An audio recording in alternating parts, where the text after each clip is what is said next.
about the first hour of radio here. Talking about their mini bikes and saying, holy shit, same stories here. This guy, Luke, using force on Twitter. Oh. I remember falling out of many trees. It's amazing how far you could fall without breaking a leg as a kid. Yeah, we didn't even touch on tree climbing, which was a huge thing growing up. Behind our house, we had a lot of trees, and we started getting more and more brave. Yeah, that's what happens. You get a little daring.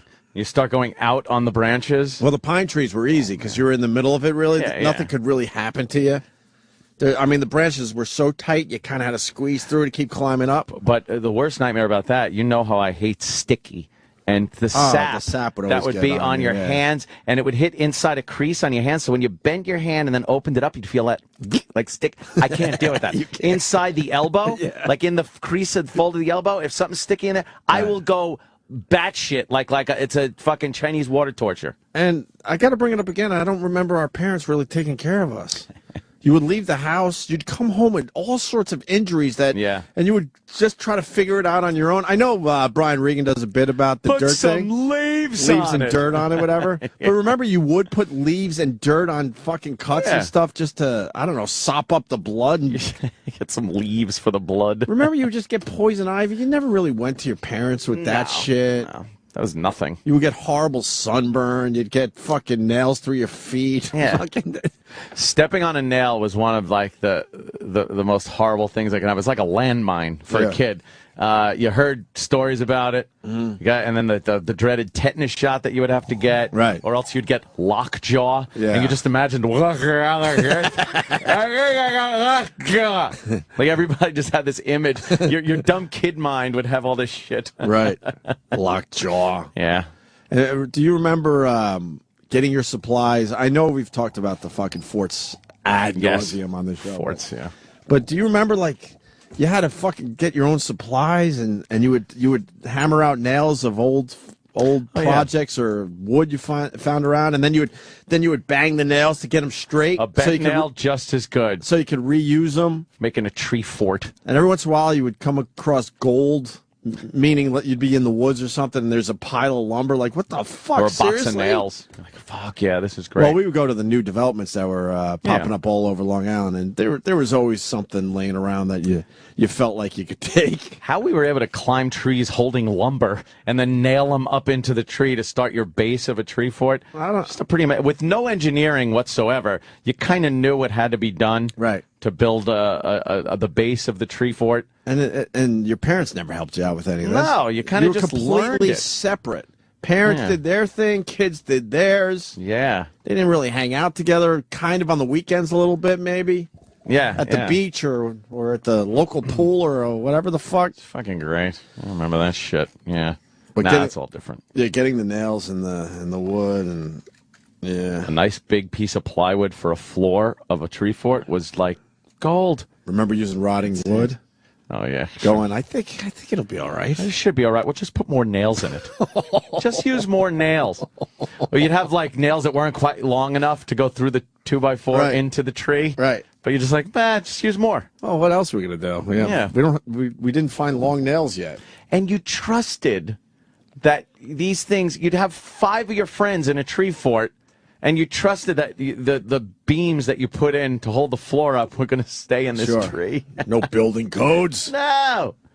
How many tree forts have just collapsed out of a tree, killing all involved? I'm sure the local authorities now just kind of go through the neighborhoods and like, rip it down. You have a permit for that? A permit. Breaking some building codes. Yeah. Yeah, we would just hope for the best. Yeah. We were stupid, though. We built our tree fort way too high. And another thing I remember, being a pussy up there, I was like, this is too high. Wow, that just spurred a fucking memory. And then we'd have stairs to a second level, like kind of on the roof. Wow, that's a pretty good one. But there was no walls. No, you got to have... no exaggeration. I think our tree fort was at least 20 feet in the air. And 20 feet as a kid, it might as well be the top of a building. Why now. Because how the trees were set...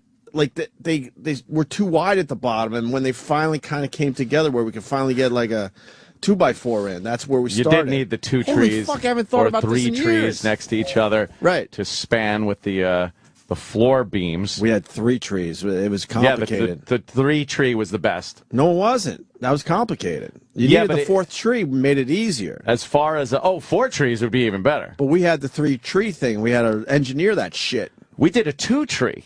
No. Yeah. That's impossible. You have to put the beam across like a cross. Right. And then have like a triangular little braces on the bottom. You knew how to do braces back then? Oh, yeah. We didn't know braces. Oh, you had to do the brace or else it would just teeter-totter right off of them.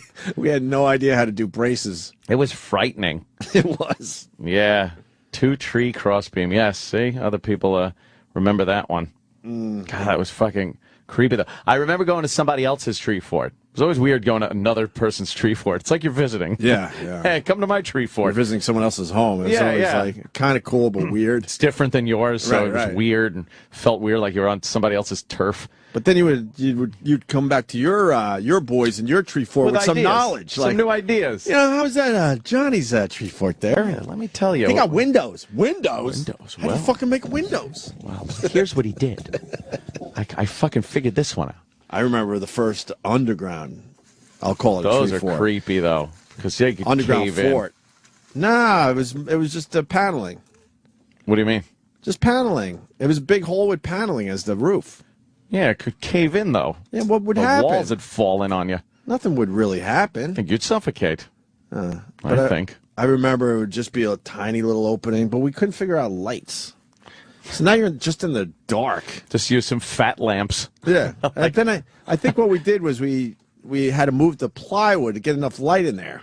Oh, yeah, but that takes away from the illusion. Now you're not in an underground fort anymore. Now you're just in a fucking hole. You couldn't find some kind of fucking flashlights? No. Very hard to scrounge up things as a kid. Were you a hole digger? No, it wasn't big. We obsessively dug holes. Digging holes? And it was never deep enough. Really? Oh, yeah. See, that shit gets dangerous. Of course. Well, that's mostly at the beach house. When I was growing up, my grandma's beach house, we would build, I don't know. It was definitely... In the sand? Because that's way over our heads. That's the most dangerous. Way over our heads. Wow. I know. Kids get killed like that all the time. And it starts out as a nice wide hole, but, it gets very narrow because you can't take out all that sand. Oh, man. It starts collapsing on itself. Yeah, it was a little creepy, to be honest with you, but we did it. Oh, boy. We like to dig in very, very deep holes. Oh, boy. Yeah, well, some kid talk about tree forts. Some kid had a tree fort that was so fucking high up.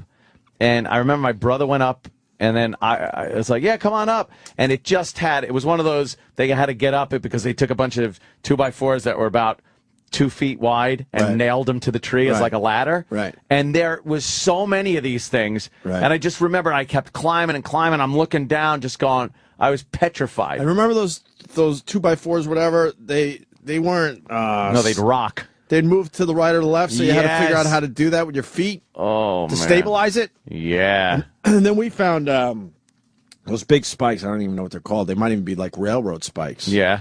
And we got like the neighbor who's older than us. He was about 6 years older to hammer those into our tree. So now we could go up like it's a telephone pole with like big masonry nails or something. They were massive. They weren't going to move. Yeah. And that was a good day. We knew we didn't have to worry about the wobbly wood anymore. Mm-hmm. For our stairs or our ladder, our makeshift ladder. Let's say hi to Liam in Atlanta. Liam. Yeah. What's up, buddy? Listen, I want to tell him about the 69 or 70. I found my neighbor in the freezer. His daddy had put him in the freezer, and I was over there trying to get nails and boards like he was underneath this old wooden shed. And to make a real long story short, make a real long story short. We're telling innocent childhood fucking stories. You found a kid in a freezer? You found somebody in a freezer? Jesus Christ. The fuck? This is taking a turn. We're talking about innocence, sir. My goodness. What happened? Liam? Hey, there you are. Listen. Was the guy dead? Hey, listen, this is what happened. When I found the nails and whatnot, I had told my father about what I had found David over there in the little freezer over there. And once the law and everything showed up, I thought I was in a world of shit trouble for taking the nails to a tree fort. But they was talking about that, just reminded me of that. So I don't know what all happened in the Wait. Hold on. Was the kid dead, yeah? Yes, the kid was dead. You got to remember, this was like 69 or 70. Oh, that's good. Yeah, dead kids all over the place. I forgot. How many dead kids do you remember? I forgot. You're right. I remember so many dead kids in Liam, freezers. thanks. You sparked a memory. What a great memory. God, that's right. Yes. They'd be dead in the woods. Sure. They would be at the bottom of pools. I forgot. It was the 70s. Or what? It's the 70s. 60s? What did he say? It was a different time. Holy, did you just actually say that? You got to.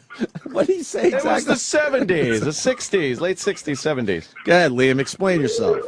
Anyway, no, I go over there to find the nails, find the boards and whatnot, because he had all this shit laying around. Ended up finding that and told my father when the cops showed up and everything. I thought I was in a shit. Right, he thought he was in trouble. Right. No, I thought, yes, exactly. You probably put him in the freezer. But no one's in trouble because it's the late 60s. That's all right. Who got in trouble for a dead kid back then? You allowed a few kids in the freezer. Exactly. I was a little kid, okay? I didn't realize the implications of all that. Implications? Whatever. He's a truck driver. This guy? I guarantee it. Jesus Christ. Sorry to the truck drivers. Yeah, but we all know. Yeah, well, anyway, that's the story that brought back. End of story.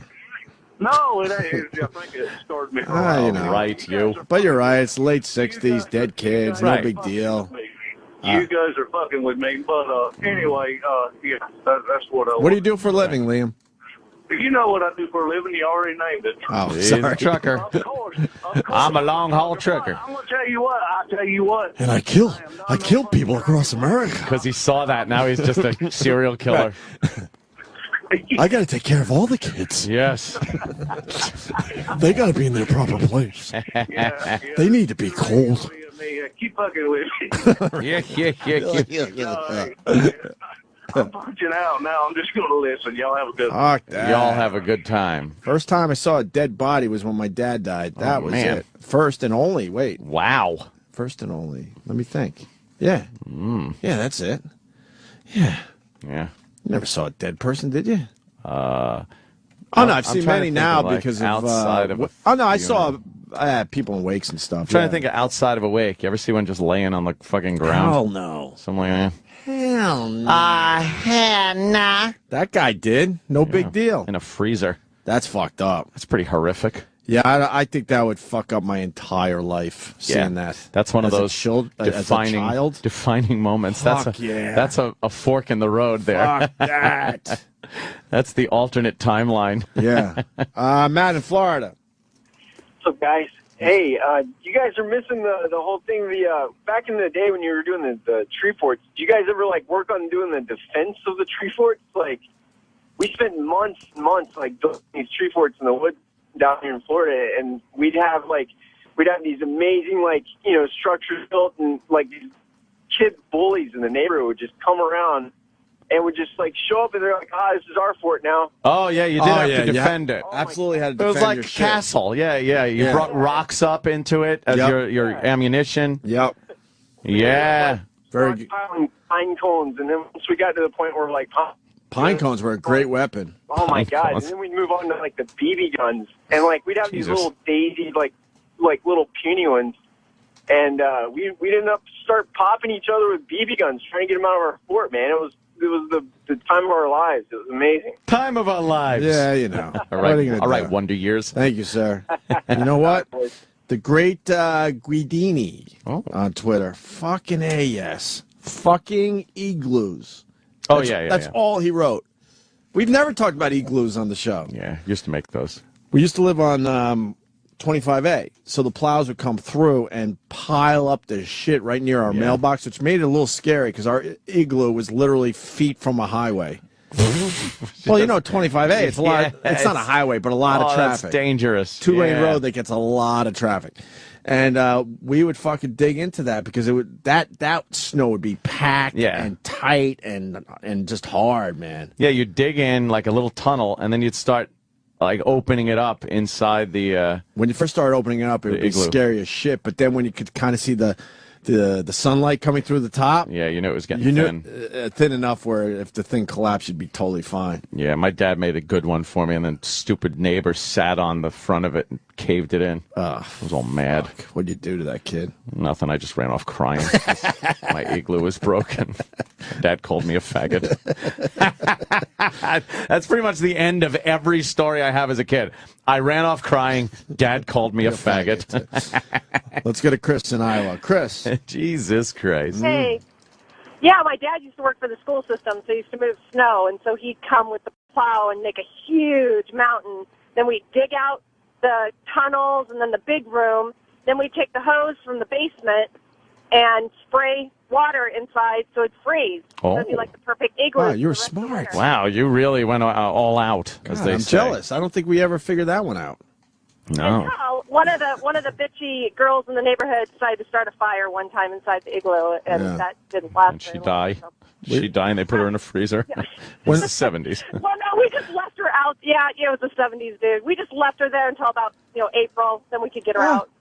We talk about it again, and in the winter, you'd just come home with frostbite. You wouldn't go to your parents. You'd go up to a bathroom and try to fucking warm up your own limbs. Remember putting the warm water over your hands when they were just frozen, and then it would hurt? Oh, it hurt Get like this a motherfucker. intense pain.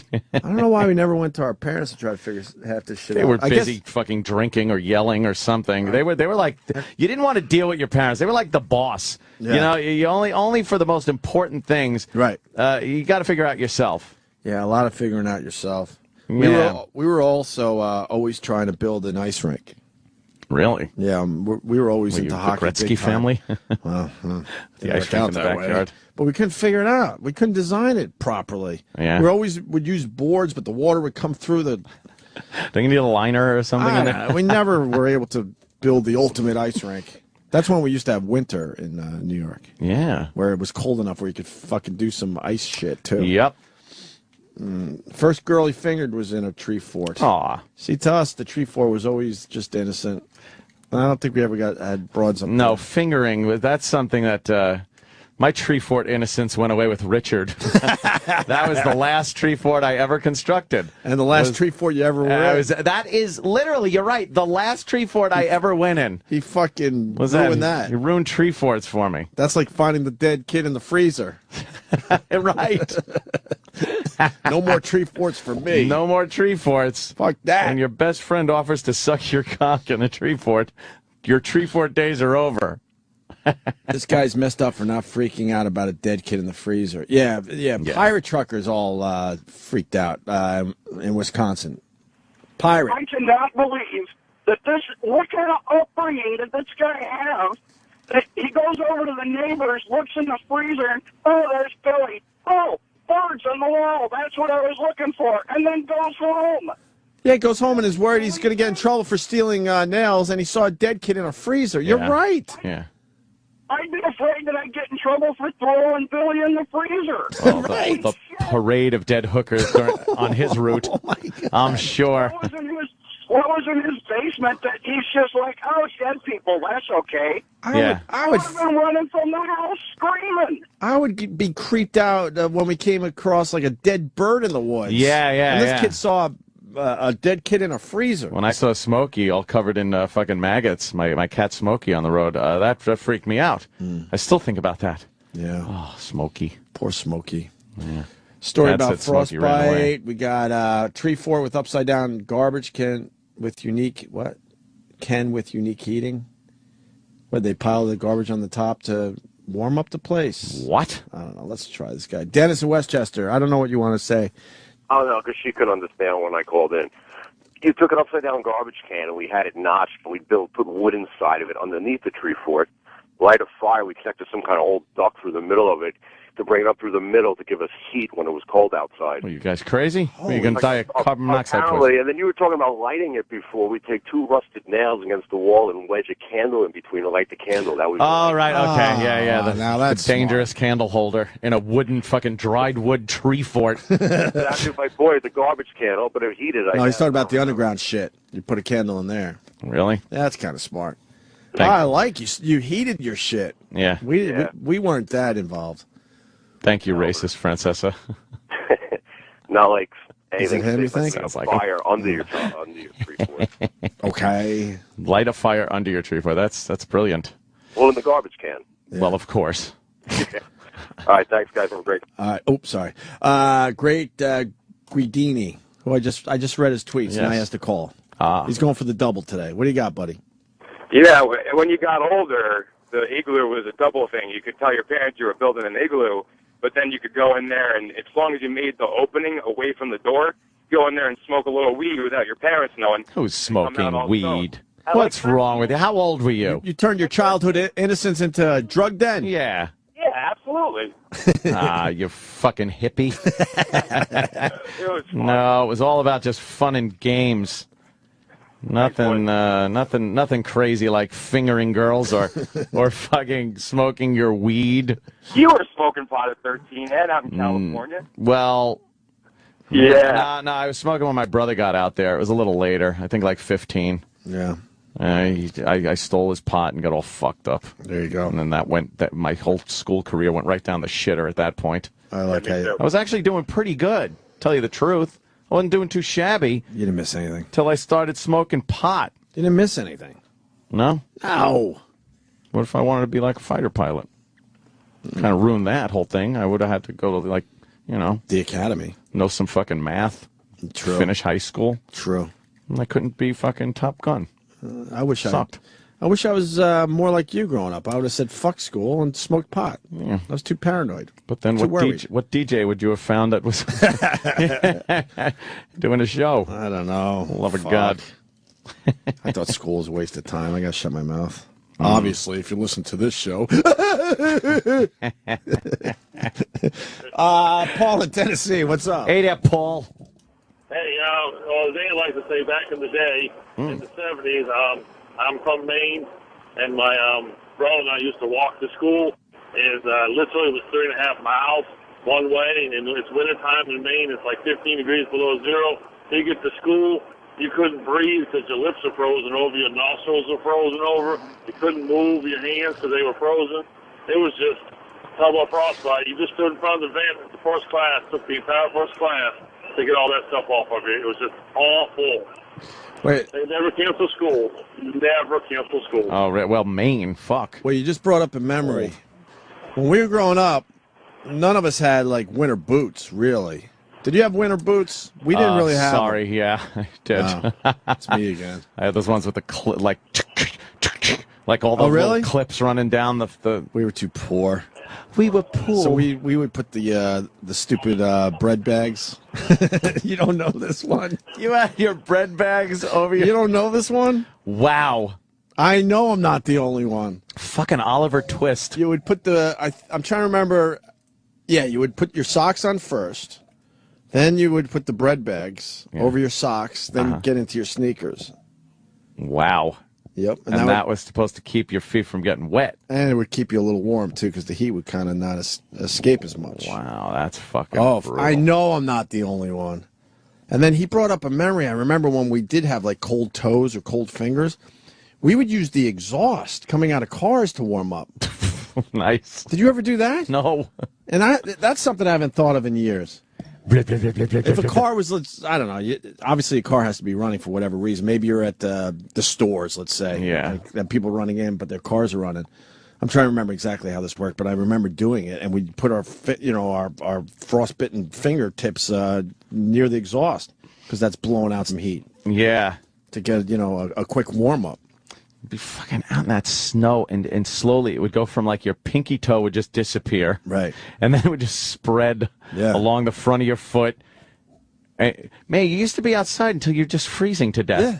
You were literally freezing to death before you came in the house. Right. What are you doing? Take your shit off by the door. Don't track snow in the house. Ugh. Right. All right, my bread bag people are coming in. Cool. Oh. I'm not the only one, thank God. See? And I got to take one call for this, Ant. Sorry. Brian, Long Island, go ahead. What's up, Hope? I grew up a poor white trash boy in Wantagh, and my mom not only made us wear bread bags, they were from the thrift bread store. Not Pepperidge even good, Farm. Not even Wonder Bread? No, it was like some kind of no-name bread that was 5 days old, and we'd feed the bread to the ducks, and then we'd have to wear the bags on our feet. You didn't do this ever? No. I had like boots every winter. We'd go shopping for winter stuff, for school stuff, and at the beginning of fall, we'd go and get everything we needed for winter. So it would be like the boots, the fucking your raincoat, the old one where every kid looked like the Gordons of Gloucester fishermen, right? Because that's the only raincoat they had was the yellow one. Sure, we didn't have that either. What? No. Would you have big plastic bags? We had I remember we had coats that soaked up everything. Yeah, maybe because they were cheaper. But you know what I learned? That we weren't as poor as I portrayed. No. No, my mom had a money thing. Oh, really? So I think she could have afforded some of this shit that I talk about, but she was so crazy about money that we're going to run out of money. Gee, thanks. We're all going to be on the street. That she held back a lot of stuff. I'd say, gee, thanks. Why did we have to suffer then? we were definitely poor, but I think she could have afforded a lot of stuff. I've learned that over the years. She was hoarding money. My mom was a hustler. She was hoarding the little money we had, is what I'm saying. Yeah. Just really kept it tight and close to the vest. I don't know how she fucking raised 3 kids. Always had, nice house in Huntington and shit like that. And then what was that about? Maybe she was hooking. What was that about? Maybe she was hooking or selling drugs. I have no idea.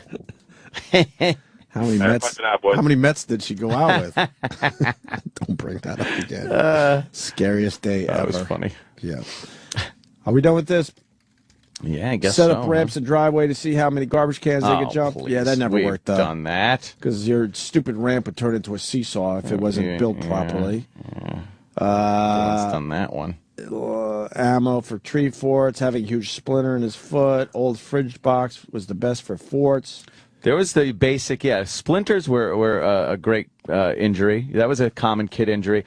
And then there was also, this was dreaded, your foot caught in the spokes of a bike. Fuck yeah. I remember seeing the result of that. There was a girl that was riding on the back of someone's bicycle, and that's when it would happen. And she was trying to keep her feet, she was barefoot, and try to keep her feet away from that, and they ended up going into the spokes and just tore her fucking foot apart.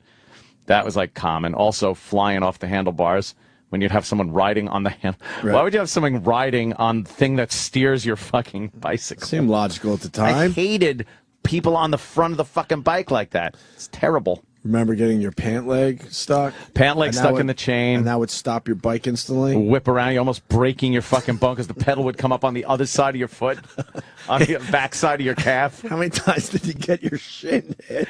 Ow! Ow! Fuck. Stupid God. Yeah. Why didn't God give us a little meat where the shin is? Fucking, that was the worst. All right. We should get Rich Voss in here. But, I mean, the phones are lit with this topic. People love this shit because it conjures up the old memories, doesn't it? Mm-hmm. Oh, a time of innocence. Hookers and truckers and bodies across the country. What does this guy want?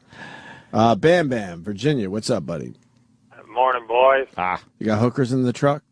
Well, no, we had a guy working with us at a company out of Minnesota once that picked up a lot lizard, had her handcuffed in the bunk of his truck. Somebody heard her screaming or something, and the truck stopped, and the cops gave chase. He ended up in the basement of some antique store in Pennsylvania. With Zed?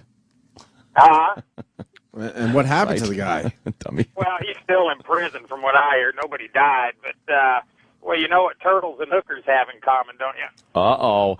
What do turtles and hookers have in common? Let's see. Can he stump us? Wow, I don't even have a good answer. I don't fucking know. What? Well, when you're done playing with them, you just dump them both in the river. Oh, brother. Must be a... Kind of funny. Must be a hoot on the road. Kind of funny. Oh, yeah. Well, I also wanted to say something. I remember the bread bag thing growing up in Minnesota, too, but I always remembered my mother... Putting them over girls' heads. Right. That's right. Keep their face imprint in the Wonder Bread logo. This guy's fucking dangerous. Yeah, he is. Watch it out, boys. Yeah, all right.